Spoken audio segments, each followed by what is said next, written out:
கண்கள் ஏதோ களவாட நெஞ்சம் தானே பரிந்தோ. என்ன வேலை பார்க்குறீங்க? டிசிஎஸ்ல ஒர்க் பண்ணுறேன்.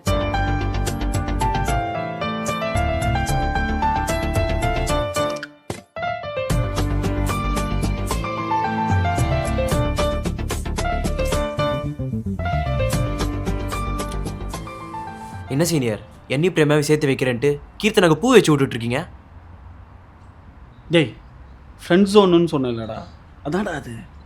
கீர்த்தனை அவள் ஃப்ரெண்டை பிடிச்சாதான் நீ போய் பிரேமா கிட்ட லவ் சொல்ல முடியும். நீ வேணும் பிரேமா கிட்ட லவ் சொல்லி அடி வாங்கிக்கிறியா? டா சாப்பிடு.